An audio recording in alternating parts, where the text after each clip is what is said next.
Hello hi student, welcome back my channel. Student, BA fourth semester home science का practical 5 हम लिख रहे हैं। आज के वीडियो में भी हम बीए फोर्थ सेमेस्टर के प्रैक्टिकल फाइल का अगला प्रयोग संख्या 5 पढ़ेंगे, जिसका शीर्षक है रंग चक्र योजना। स्टूडेंट, अगर आप चैनल पे नए हैं तो चैनल को सब्सक्राइब कीजिए, लाइक कीजिए, शेयर कीजिए। स्टार्ट करते हैं आज का हम अपना सेशन। सबसे पहले रंग चक्र योजना में स्टूडेंट हम रंग का अर्थ एवं परिभाषा पढ़ेंगे। रंग किसे कहते हैं, इसकी क्या परिभाषा है, इसका हमारे जीवन में क्या योगदान है, ये तमाम चीज़ें हम पढ़ेंगे। इसके बाद हम आपको रंग के विषय में बताएंगे कि रंग कितने प्रकार के होते हैं, रंग के सिद्धांत क्या है, ये सारी चीज़ें। स्टार्ट करते हैं आज का हम अपना सेशन। रंग का अर्थ एवं परिभाषा। रंग आज सौंदर्य बोध का पर्यायवाची बन गया है। हम जब जीवन में सरसता, सुंदरता और आनंद की बात करते हैं तो उसे जीवन में रंग बिखेरने की संज्ञा ही देते हैं। रंग प्रकृति एवं ईश्वर की सबसे बहुमूल्य देनों में से एक है। रंग के बिना जीवन की कल्पना भी नहीं की जा सकती है। निश्चित ही रंग विहीन जीवन नीरस, उदासीन एवं एकसार होता है। इसलिए विश्वकर्मा ने इस संसार की उत्पत्ति के साथ ही इसमें रंग भी भर दिया है।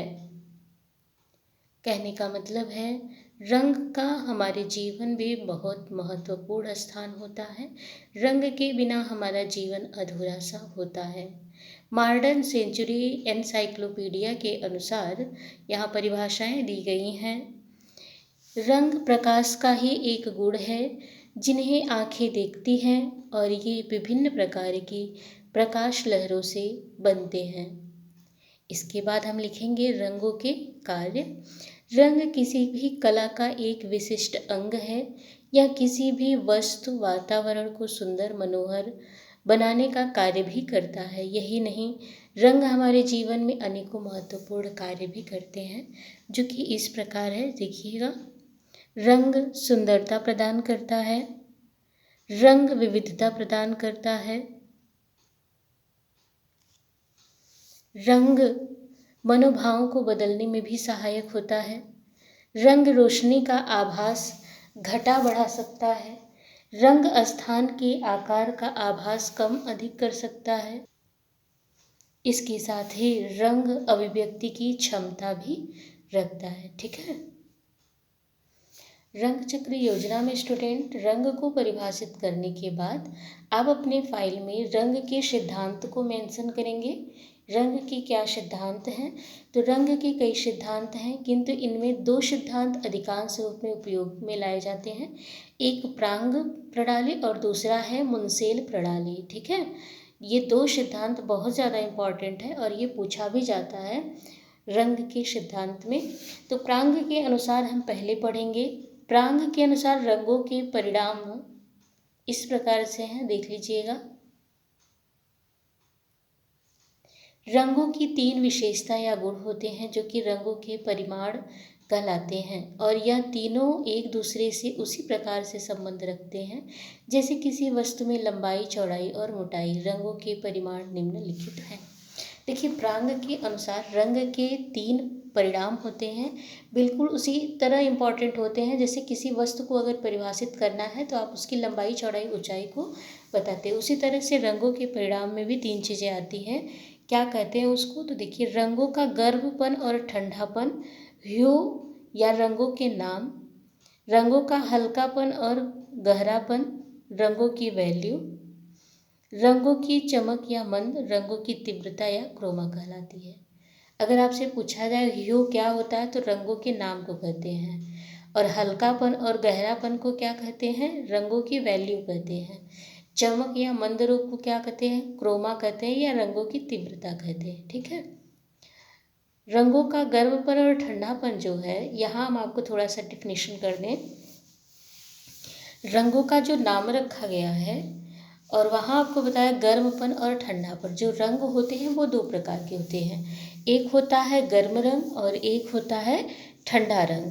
गर्म रंग किसे कहेंगे, तो वे रंग जो अग्नि के कलर की होती है उसे हम गर्म रंग कहते हैं। जिसके अंतर्गत लाल, पीला, नारंगी जो इस तरह से आते हैं, जो लाल में आते हैं उनको हम क्या कहते हैं, गर्म रंग कहते हैं। ठीक है, लाल हो गया, पीला हो गया, नारंगी हो गया, ये सब कैसे रंग होंगे, गर्म रंग होंगे। दूसरा आता है ठंडापन। ठंडापन का मतलब वे रंग, पानी ठंडा होता है ना, तो वे रंग जो पानी के रंग में आते हैं उनको हम क्या कहते हैं, ठंडा रंग कहते हैं। जैसे नीला हो गया, हरा हो गया, आसमानी हो गया, ये सब कैसे रंग आएंगे, ठंडापन लिए होते हैं। ठीक है, तो ह्यू क्या होता है, रंगों के नाम होते हैं। रंगों की वैल्यू हल्कापन और गहरापन से होता है। रंगों की चमक या मंदता या धुंधलापन से क्रोमा या रंगों की तीव्रता होती है। ठीक है, ये तीनों परिणाम यहाँ देखिएगा थोड़ा सा, ह्यू, वैल्यू और तीव्रता, ये सभी रंगों में उपस्थित होते हैं। जैसे कि सभी वस्तुओं में लंबाई, चौड़ाई और मोटाई उपस्थित होती है। हर वस्तु की लंबाई, चौड़ाई, मोटाई होती है, उसी तरह से सभी रंगों में ह्यू, वैल्यू और तीव्रता उपस्थित होते हैं। इसके बाद प्रांग के अनुसार रंगों का वर्गीकरण हम पढ़ेंगे। तो प्रांग ने रंगों को 5 भागों में बांटा है। कौन कौन सा रंग, तो प्रांग के अनुसार कुल 5 प्रकार के रंग होते हैं। पहला रंग होता है प्राथमिक रंग, द्वितीयक रंग, माध्यमिक रंग या मध्यवर्ती रंग, चौथा होता है तृतीयक श्रेणी का रंग और पंचम होता है चतुर्थ श्रेणी के रंग। एक बार फिर से समझिएगा, प्रांग ने रंगों का वर्गीकरण 5 भागों में रंगों को बांटा है। पहला जो रंग होता है उसको प्राथमिक रंग कहते हैं, दूसरे को द्वितीयक रंग कहते हैं, तीसरे को माध्यमिक या मध्यवर्ती रंग कहते हैं, चौथे को तृतीय श्रेणी का रंग कहते हैं और पांचवें को चतुर्थ श्रेणी का रंग कहा जाता है। पहला रंग देखिए प्राथमिक रंग।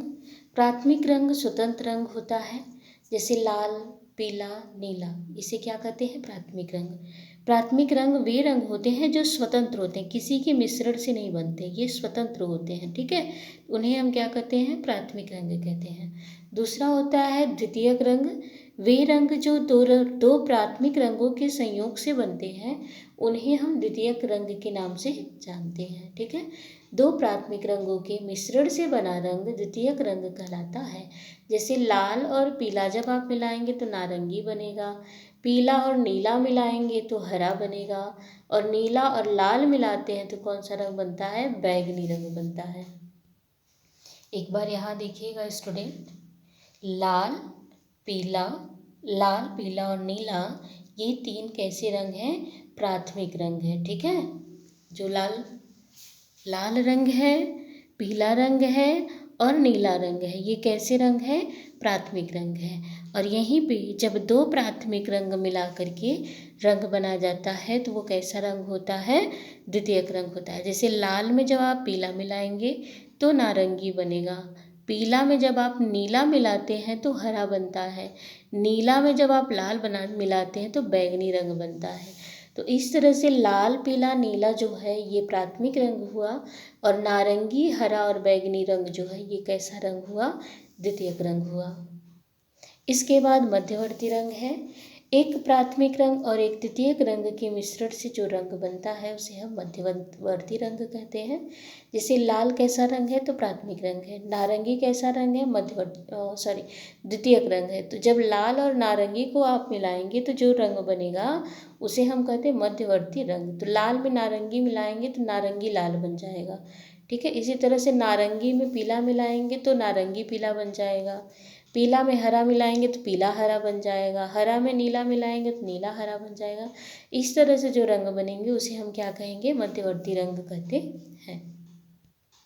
प्रांग के अनुसार जो हमारा तीसरा सिद्धांत है, चौथा सिद्धांत है, वो है तृतीयक रंग। 2 द्वितीयक रंगों के मिश्रण से बना रंग तृतीयक रंग कहलाता है। तो 2 द्वितीयक रंग कौन कौन से थे, तो नारंगी, हरा और बैंगनी। ठीक है, किन्हीं 2 को मिलाकर के जो नया रंग बनेगा उसे हम तृतीयक रंग कहते हैं।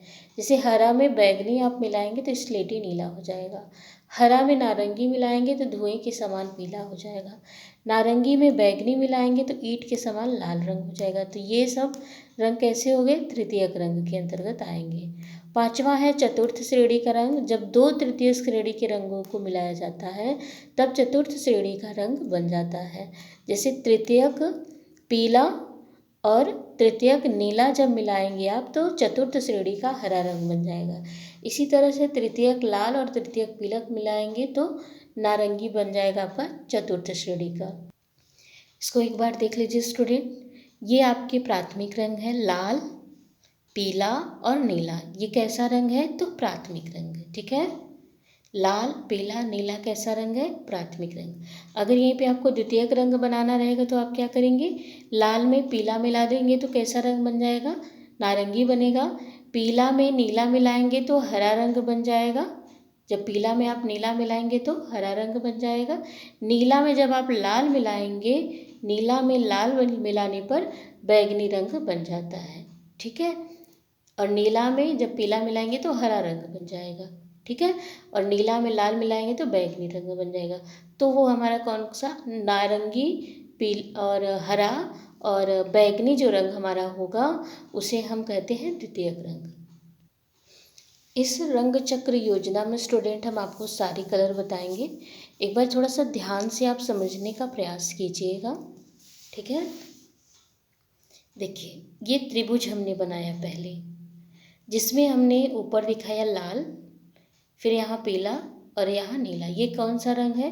तो लाल, पीला, नीला हमारा प्राथमिक रंग है। देखिए, प्राथमिक रंग में कौन सा है? लाल, पीला और नीला। और यहाँ हमने लिख दिया है प्राथमिक रंग है, प्राथमिक रंग, ठीक है। फिर इसके बाद हमने दूसरा त्रिभुज बनाया, उसी त्रिभुज में एक दूसरा त्रिभुज बनाया। जब हमने लाल और पीला को मिक्स किया तो नारंगी रंग बना। देखिए, लाल पीला मिलाने पे कौन सा रंग बना? नारंगी रंग बना। इस रंग को हम क्या कहते हैं? द्वितीयक रंग कहते हैं, ठीक है। इसी तरह से जब हम पीला और नीला को मिलाते हैं स्टूडेंट, जब हम पीला और नीला को मिलाएंगे तो हमारा हरा रंग बनता है। पीला और नीला को मिलाने पे कौन सा रंग बनता है? हरा, जिसे हम द्वितीयक रंग कहते हैं, ठीक है। कौन सा रंग कहेंगे? द्वितीयक रंग कहेंगे। इसके बाद जब हम नीला और लाल को मिलाएंगे, नीला और लाल को मिलाने पर जो हमारा नया रंग बनता है उसे हम बैगनी रंग कहते हैं। देखिए, नीला और लाल को मिलाने पर बैगनी रंग बनता है। ये भी कैसा रंग है? तो द्वितीयक रंग है, ठीक। तो पहला त्रिभुज हमारा प्राथमिक का रहा और दूसरा द्वितीयक का रहा। इसके बाद स्टूडेंट, जब आप इस लाल में ये नारंगी मिला देंगे, लाल में नारंगी मिलाने पर लाल नारंगी बनता है, जिसे हम मध्यवर्ती रंग के नाम से जानते हैं। इसी तरह से पीला और ऑरेंज मिलाने पर, ये पीला और ये नारंगी मिलाने पे जो रंग बनेगा उसे हम नारंगी पीला रंग कहते हैं। ये भी कैसा रंग है? तो मध्यवर्ती रंग है, ये भी मध्यवर्ती रंग है।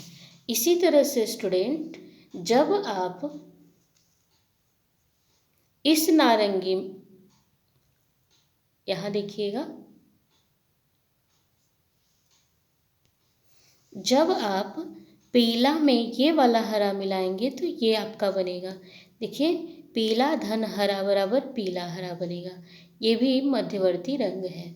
इसी तरह से जब आप हरा में नीला मिलाएंगे, जब हरा में नीला आप मिलाते तो नीला हरा बनता है, यह भी मध्यवर्ती रंग है, ठीक है। इसी तरह स्टूडेंट, आप नीला में बैगनी मिलाएंगे, ध्यान दीजिएगा। जब आप नीला में बैगनी रंग मिलाते हैं, नीला में बैगनी रंग मिलाएंगे तो नीला में बैगनी रंग मिलाने से नीला बैगनी रंग बनता है, ये भी मध्यवर्ती रंग है, ठीक है। और जब बैगनी में आप लाल रंग मिलाते हैं, यहाँ देखिए, बैगनी रंग में जब आप लाल रंग मिलाते हैं तो बैगनी लाल बनता है। ये भी कैसा रंग है? तो मध्यवर्ती रंग है, ठीक है स्टूडेंट। इस तरह से आपको रंग चक्र योजना अपनी प्रैक्टिकल फाइल पे बनानी है। इसके बाद स्टूडेंट, दूसरा हमारा सिद्धांत है मुंसेल का सिद्धांत। मुंसेल का रंग प्रणाली। मुंसेल के रंग प्रणाली में इसके 3 सिद्धांत इन्होंने प्रतिपादित किए हैं। इन्होंने कहा कि रंग के 3 प्रकार होते हैं, प्राथमिक रंग, द्वितीयक रंग और तृतीयक रंग। मुंसेल के अनुसार प्राथमिक रंग के अंतर्गत लाल, पीला, हरा, नीला, बैगनी, ये 5 रंग आते हैं। कौन कौन से? लाल, पीला, हरा, नीला और बैगनी, ये 5 रंग प्राथमिक रंग होते हैं। द्वितीयक रंग में दो प्राथमिक रंगों के मिश्रण से द्वितीयक रंग या मध्यवर्ती रंग बनते हैं। जैसे लाल में पीला मिलाया तो लाल पीला, पीला में हरा मिलाया तो पीला हरा, हरा में नीला मिलाया तो हरा नीला, नीला में बैंगनी मिलाया तो नीला बैंगनी रंग बनता है। तीसरा इन्होंने कहा कि तृतीयक रंग होता है, एक प्राथमिक रंग और एक द्वितीयक रंग के मिलाने से जो तीसरा रंग बनता है उसे हम तृतीयक रंग के नाम से जानते हैं। प्राथमिक लाल धन लाल पीला, मतलब द्वितीयक लाल पीला रंग मिला करके जो रंग बनता है वो लाल पीला लाल रंग बनेगा। इसी तरह से पीला प्राथमिक रंग हो गया और हरा पीला द्वितीयक रंग को मिलाने से पीला हरा पीला बनेगा। हरा धन हरा नीला मिलाने से हरा नीला हरा रंग बनेगा। नीला धन बैगनी रंग मिलाने से नीला बैगनी नीला रंग बनता है। ठीक है स्टूडेंट, तो इस तरह से हमारा रंग चक्र योजना आज कंप्लीट हुआ। नेक्स्ट वीडियो में हम अगला प्रैक्टिकल पढ़ेंगे। अगर आप चैनल पे नए हैं तो चैनल को सब्सक्राइब कीजिए, लाइक कीजिए, शेयर कीजिए। आप लोग फाइल तो लिखते हैं पर चैनल को सब्सक्राइब नहीं करते हैं, तो अगर आप चैनल पे नए हैं तो चैनल को सब्सक्राइब कर लीजिए, लाइक कीजिए, शेयर कीजिए। Thank you for watching my video.